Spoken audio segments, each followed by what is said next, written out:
Assalamualaikum warahmatullahi wabarakatuh.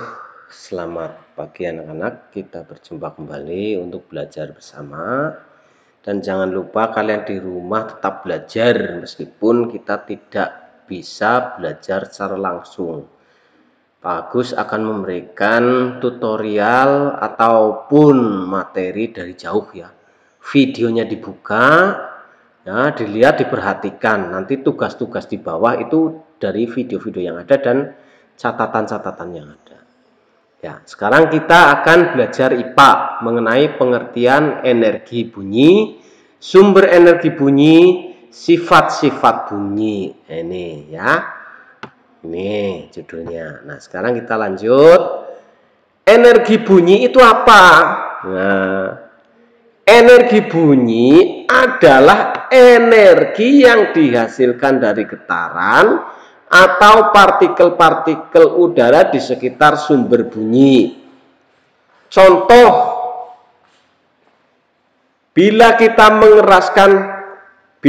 mengeraskan speaker, salon, subwoofer, ya, kemudian memukul kentongan, memukul beduk, ini mereka itu sebagai sumber energi, ya, paham ya? Paham. Kemudian berikutnya, benda-benda yang dapat menghasilkan energi bunyi atau sebagai sumber bunyi, ini adalah bisa trompet, bisa gitar, bisa kentongan, nah ini bisa gong, bisa gamelan. Kamu pernah melihat semua kan? Ini trompet seperti apa, gitar seperti apa, kentongan seperti apa? Ya, itu. Ini adalah sebagai sumber bunyi. Ya, sumber bunyi. Sekarang kita lanjutkan. Kamu bisa menyebutkan contoh sumber bunyi yang lain. Meja dipukul bisa sumber bunyi. Ya, tapi jangan mukul meja loh ya, nanti sakit tangannya. Nah, kemudian berikutnya sifat bunyi.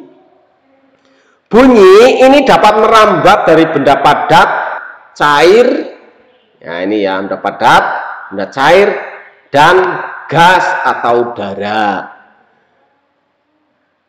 Bisa merambat zat padat, contohnya kamu pernah bermain telepon-teleponan pakai kaleng dengan apa namanya, benang. Nah itu ya, itu di halo itu kelihatan ada getarannya sedikit. Nah itu berarti bisa merambat melalui apa namanya, benda padat. Atau kamu berdua dengan teman dengan sebuah tongkat ataupun dengan sebuah besi dipukul, tung, akan kedengaran nggak di seberangnya? Nah, akan kedengaran. Itu adalah bisa merambat benda padat. Benda cair, ini kalau di dalam air, ini kamu juga akan mendengarkan bunyi-bunyi. Di gas udara ya kita bicara seperti sekarang, berarti getarannya itu merambat melalui udara. Ya, ini sekarang kita bicara melalui udara. Ini berarti bisa merambat melalui udara. Bunyi ini sifat yang kedua ini adalah bunyi dapat diserap dan dipantulkan. Yang diserap misalnya, yang diserap ya.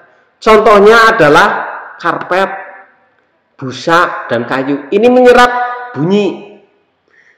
Ya, ini dibuat. Ini misalnya kalau ada apa namanya ini, contohnya ini saya tulis ya di ruang studio atau ruang studio ya, ruang studio rekaman.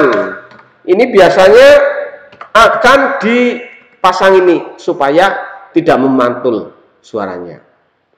Kemudian sifat yang kedua ini suaranya dipantulkan.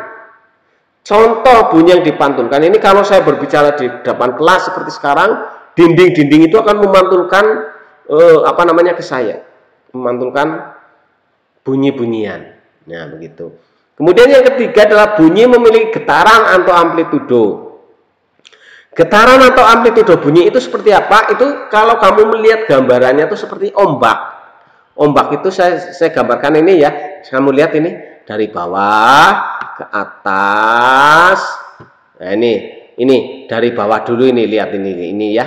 Ini lihat dari bawah ke atas, turun ke bawah sekali, ke atas lagi, bawah, atas. Nah ini seperti cacing. Nah ini itu namanya getaran atau amplitudo. Kemudian berikutnya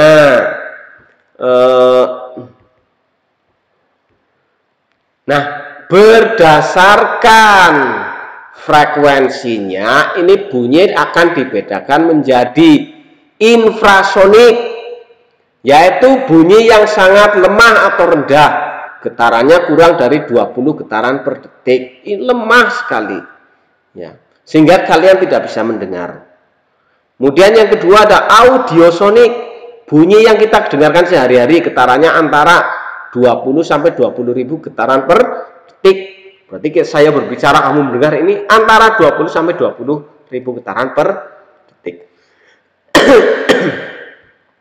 Kemudian ada ultrasonik, yaitu bunyi yang sangat kuat dan keras getarannya. Ini lebih dari 20.000 getaran per detik. Misalnya pesawat jet yang lewat di atas kita, wush, ini getarannya luar biasa, memekakan telinga, sehingga bisa merusak telinga ya. Ini bunyinya lebih dari 20.000 getaran per detik. Ini disebut getaran ultrasonik. Berikutnya, nah, alat musik ini suaranya berbeda-beda bergantung pada bentuk dan cara memainkannya.